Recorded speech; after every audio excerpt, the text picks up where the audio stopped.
Capgras delusion is a rare psychiatric disorder in which a person believes that someone close to them, a spouse, friend, or family member, has been replaced by an identical looking imposter. Although uncommon, it can occur in various conditions, such as schizophrenia, dementia, and bipolar disorder.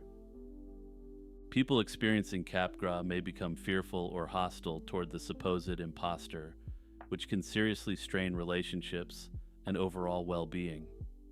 Historically, Capgras delusion can be traced back to 1923, when French psychiatrist Joseph Capgras published a report describing the phenomenon in detail. He introduced the notion that some patients might claim their loved ones had been replaced by doubles, even though they recognized their faces on a purely visual level. His observations pointed to a disconnect between emotional recognition and the familiarity response, effectively laying the groundwork for modern research on this delusion. Early interpretations of Capgras delusion were largely psychoanalytic. Physicians believed it might reflect hidden conflicts or unconscious feelings toward the replaced loved one. Over time, however, the emphasis shifted toward neurological explanations. Researchers began noticing that patients with certain types of brain injuries or dementia sometimes manifested the sort of symptoms associated with this condition. This shift highlighted the possibility that lesions or degenerative changes in regions responsible for face processing and emotional response could give rise to delusional misidentification. In present-day understanding, the delusion is often thought to result from a disruption in the normal integration of face recognition. Ordinarily, when you see someone you know, you experience a sense of familiarity that goes beyond mere visual recognition. For individuals with Capgras, the visual recognition process remains intact, yet they don't feel the expected emotional connection. Clinical presentations of Capgras can vary widely. Some patients are only mildly affected and will simply comment that something is off about their loved ones. Others, however, may become convinced that an elaborate conspiracy is at play, believing multiple imposters have replaced different people in their life. In severe cases, the delusion can lead to aggression or refusal to interact with the supposed double, creating challenges for caregivers and mental health professionals alike. Treatment for Capgras delusion typically depends on the underlying condition. If the person has schizophrenia or bipolar disorder, psychiatrists may prescribe antipsychotic medications, which are intended to eliminate or reduce delusional thinking. In cases where dementia or a neurological injury is the culprit, interventions might focus on managing cognitive deficits and creating supportive environments. Foreign accent syndrome is a rare neurological disorder where individuals suddenly begin speaking in a foreign accent, typically after a brain injury or psychological trauma. And when I say rare here, I'm not exaggerating by any means. In the last 120 years, there's been less than 100 confirmed cases of the disorder. The first widely recognized case was documented in 1907 by French neurologist Pierre Marie. He described a Parisian woman who developed an Alsatian German accent after suffering a stroke, though this wasn't immediately labeled as its own syndrome. The condition gained more attention in 1941 when Norwegian neurologist Georg Hermann Monrad Krohn reported an early high-profile case. A Norwegian woman who had been struck by shrapnel began speaking with what was perceived as a German accent. Given the context of the war, this caused significant social alienation for the woman, as German accents were stigmatized in occupied Norway at the time. Since then, dozens of cases have been reported worldwide, though FAS remains extremely rare. Advances in neuroimaging have helped researchers better understand the condition, but it continues to challenge neurologists and linguists alike. It's now known to typically occur after a traumatic brain injury, stroke, or other neurological incident that affects the areas of the brain involved in speech production.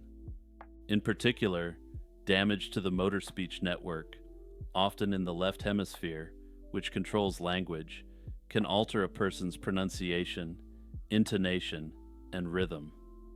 These changes can make their speech patterns resemble those of a foreign accent, even though the person isn't intentionally trying to mimic one. Notably, FAS doesn't mean someone suddenly becomes fluent in another language or adopts a perfect foreign accent. Instead, the changes in speech are usually subtle and might sound foreign only to native speakers of the individual's original language. For example, vowels may be pronounced differently, syllables might be stressed in unusual ways, or intonation patterns could shift. This combination creates the illusion of a foreign accent, rather than generally actually creating a foreign accent itself. Interestingly, the syndrome isn't always linked to brain injuries. In rare cases, it's been associated with psychological conditions, such as conversion disorder, where emotional distress manifests physically. However, these instances are much less common than those linked to neurological damage.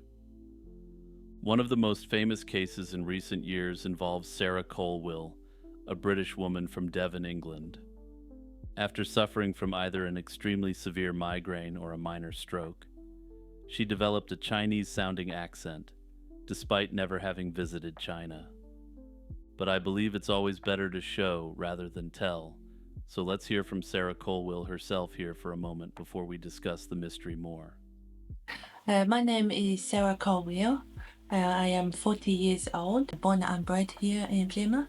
About 5 years ago now, I had a stroke-like event. It was hoped that my speech could be improved, but I think over the years I've come to terms with the fact that this probably is as good as it will get.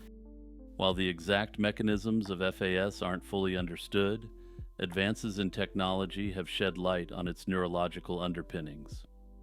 MRI and CT scans often reveal structural abnormalities in the brain regions responsible for language production. These abnormalities disrupt the fine motor control needed for precise articulation, leading to changes in speech patterns. Beyond the scientific intrigue, the condition has significant emotional and social implications for those affected.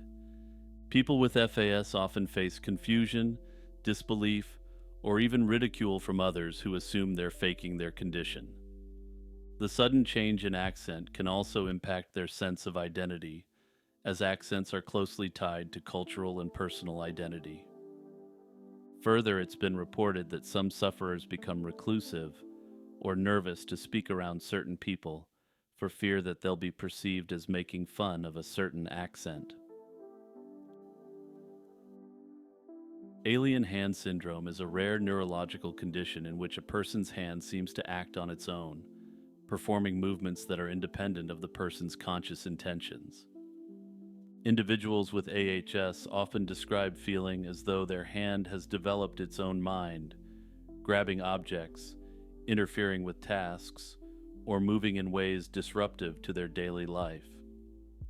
Because of the striking nature of these symptoms, the syndrome has fascinated both doctors and the general public. However, for people living with the condition, it can be extremely distressing and challenging to manage. Historically, the condition we now call alien hand syndrome was first described in medical literature in the early 20th century. A German neurologist, Dr. Kurt Goldstein, detailed a case in 1908 involving a patient whose left hand seemed to act involuntarily. Later, more cases emerged and different subtypes were recognized. Initially, some physicians were skeptical about the nature of these symptoms, and the phenomenon wasn't well documented because of how rare it is. Over time, with better neuroimaging techniques and an improved understanding of brain function, researchers began to confirm that it comes from specific neurological disruptions. The root cause of alien hand syndrome is damage or disconnection in certain areas of the brain that control voluntary movement. Most commonly, AHS has been seen in individuals who've had brain surgery to treat severe epilepsy. In other cases, strokes, tumors, or infections can harm the regions responsible for integrating sensory and motor signals, leading to the involuntary hand movements characteristic of AHS. There are a few different subtypes of the condition that neurologists discuss. However, the most frequently identified type is the callosal variety, which is linked to damage in the corpus callosum and usually involves the non-dominant hand. The other variants are considered significantly rarer and as such are even more poorly understood. Individuals with AHS often face difficulties carrying out routine tasks. Even something as simple as getting dressed can be a pain, because their alien hand might undo their actions or behave contrary to what they intend. Some patients report that their rogue hand might grab onto door frames as they walk by, or even try to interfere with the healthy hand during tasks like eating or writing. Understandably, these symptoms can lead to confusion, frustration, and embarrassment, especially in social settings. The unpredictable nature of the hand's movements can cause anxiety, as sufferers never know when or how their hand might act up. The phenomenon commonly referred to as Truman Show disorder is a rare psychiatric issue in which an individual believes they're the star of a reality television show. This delusion takes its name from the 1998 classic film The Truman Show, starring Jim Carrey. In this movie, Truman Burbank gradually discovers that every aspect of his life is being broadcast to millions of viewers around the world. While Truman Show disorder isn't an officially recognized diagnosis, it has garnered attention in both clinical settings and popular media due to a handful of reported cases. To put it simply, from a psychologist's or a psychiatrist's point of view, clinicians don't typically write Truman Show on a patient's chart. Instead, psychiatrists diagnose the condition that best fits the patient's symptoms. These are generally a psychotic disorder such as schizophrenia, schizoaffective disorder, delusional disorder, or bipolar disorder with psychotic features. In these cases, the belief of being monitored 24/7 functions as the delusional theme of the psychotic disorder rather than a standalone disorder itself. Symptoms can include an unshakable belief that one's life is being manipulated by outside forces, as well as heightened hypervigilance regarding cameras or believing people are actors. Individuals suffering from the delusion also may act in ways that are considered strange or unusual, given that they believe they're the star of a show, rather than just going about their life. This causes some people to completely withdraw socially in the hope of escaping perceived surveillance and the quote-unquote stardom they believe they have achieved. Notably, the Truman Show disorder itself is somewhat controversial. Because it isn't a recognized diagnosis, there's debate over whether giving it a label risks sensationalizing or trivializing a serious mental health issue. Some critics argue that focusing on the catchy name draws attention away from the broader issue of treating individuals with persecutory delusions. However, this criticism is by no means universal, and some argue that naming the phenomenon can help clinicians recognize the cultural context in which certain delusions arise. Stendhal Syndrome is a psychological condition that reportedly causes overwhelming physical and emotional responses when someone encounters particularly significant works of art. The condition is named after the 19th century French writer Stendhal, who documented such an experience in 1817. Stendhal recounted an intense episode of dizziness, rapid heartbeat, and near collapse while visiting the Basilica of Santa Croce in Florence. In his book, Naples and Florence, A Journey from Milan to Reggio, he described being overwhelmed by the beauty and historical significance of the art and architecture. To quote the man himself, he wrote, "I was in a sort of ecstasy from the idea of being in Florence, close to the great men whose tombs I had seen." This is generally cited as the first written record of such an experience, though it's generally thought that he was just the first to write it down. Stendhal Syndrome manifests as a range of physical and psychological symptoms. People have reported feeling disoriented, anxious, or even euphoric. Physical symptoms like sweating, rapid heartbeat, and fainting are common. In severe cases, individuals have experienced hallucinations or panic attacks. While most episodes are short-lived, they can be intense enough to require medical attention. Florence remains the epicenter for reported cases, likely due to its dense concentration of Renaissance art. The Uffizi Gallery, with its famous works by Botticelli and Michelangelo, is a frequent trigger. In one notable case, a visitor reportedly collapsed in front of Botticelli's The Birth of Venus, describing an unbearable sense of beauty. Similar events have been reported at other great museums such as the Louvre and the Met. Despite its dramatic narrative, Stendhal syndrome is not universally accepted as a medical diagnosis. Critics argue that the condition is more a cultural or emotional phenomenon than a distinct psychological disorder. Some skeptics also suggest that pre-existing mental health conditions, jet lag, or cultural disorientation could explain many of the reported cases. Dissociative fugue is a rare psychological phenomenon in which a person suddenly travels away from their usual surroundings with little or no recollection of their past life. Often, this condition appears alongside a profound sense of confusion or a feeling that the individual is disconnected from who they once were. In the late 19th century, psychiatrists and psychologists became increasingly interested in the various ways trauma or severe stress might cause the mind to fracture or split off experiences. One of the earliest documented cases that captured the public's attention was that of Ansel Bourne. In 1887, Ansel traveled from Rhode Island to Pennsylvania and opened a small shop under a different name, only to wake up one morning with no idea how he got there. His story was studied by pioneering psychologists, including the great William James, as evidence that a split in consciousness could occur under certain conditions. The term fugue comes from the Latin word for flight, reflecting how people experiencing this condition flee their usual circumstances. Early clinicians recognized that individuals in this state often embarked on unexpected journeys without understanding why. These travels were not ordinary trips or vacations. They were marked by confusion, amnesia for personal history, and the adoption of a new set of behaviors or an entirely new personality. Over time, interest in fugue states grew as more strange cases emerged. Some documented cases lasted only hours, while others persisted for weeks, months, or even longer.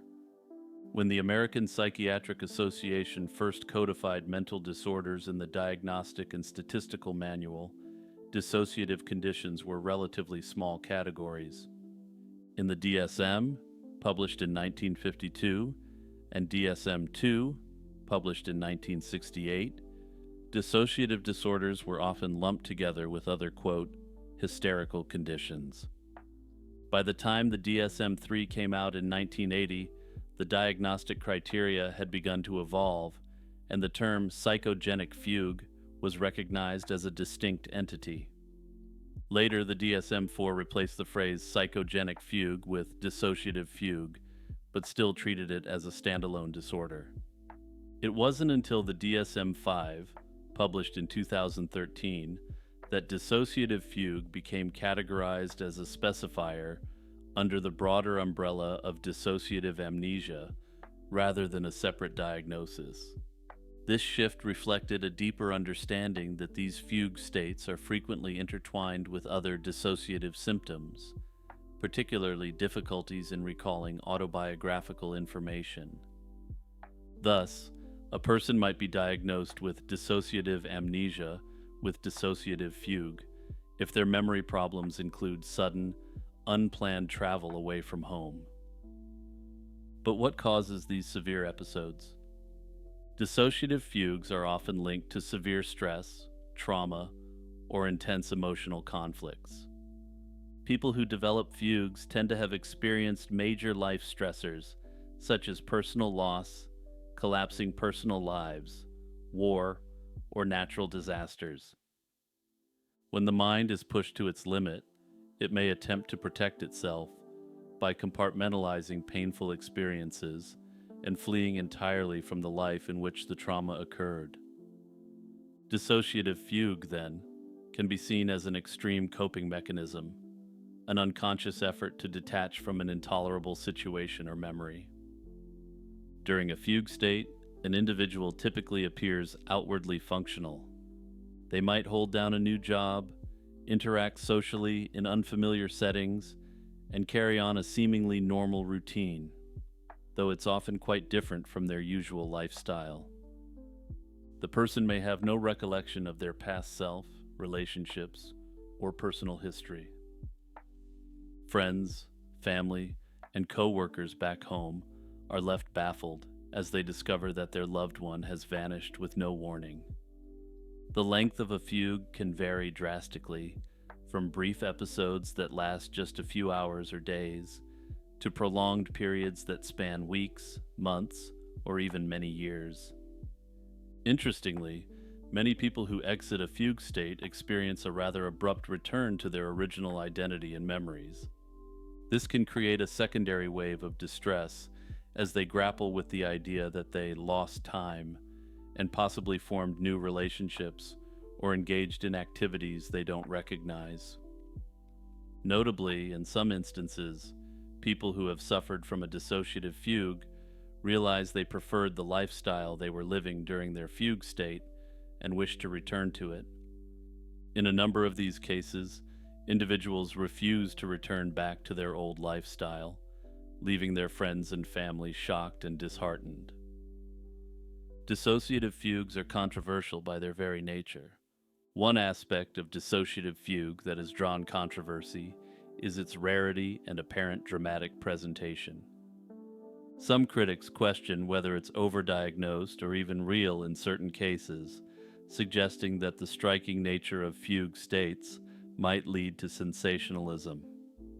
Over time, however, the clinical community has nearly universally accepted that dissociative disorders, while not fully understood, are both genuine and deeply distressing. While the controversy has largely been solved in the scientific community, the same can't be said for public perception. People who have undergone fugue states are often believed to be faking it by their loved ones, and in high-profile cases, by people on social media and in traditional media. Because fugues are so unusual, many people aren't aware that such a condition exists until they encounter a high-profile case, whether in the news or through a fictional portrayal. Taijin Kyofusho is often described as a culture-bound syndrome from Japan, and it involves a profound fear of embarrassing or offending others through one's behavior or appearance. It's frequently associated with excessive self-consciousness about bodily functions or perceived personal flaws. Historically, Taijin Kyofusho attracted attention in the mid-20th century when Japanese psychiatrists began to classify unique conditions reflective of cultural norms. The term Taijin Kyofusho loosely translates to the disorder of fear of interpersonal relations. It suggested that the conceptual framework for this condition partially derives from collectivist values in Japanese society, where harmony and social cohesion are highly valued. Any perceived breach of etiquette can cause profound distress for those with the disorder, which may explain why this anxiety is so socially oriented. In the 1970s and 1980s, the condition started to gain international recognition when clinicians from different countries compared culture-bound syndromes worldwide. Researchers noted that while social anxiety disorders could appear anywhere, there was something different about the presentation of this one. What differentiated Taijin Kyofusho was the extreme emphasis on the sufferer's concern about being a source of discomfort to others. This led to deeper discussions on how cultural values shape the expression and classification of mental health conditions. Eventually, Taijin Kyofusho was included in discussions of culture-bound syndromes in the DSM-4. Treatment approaches can include cognitive behavioral therapy, exposure therapy, and pharmacological interventions.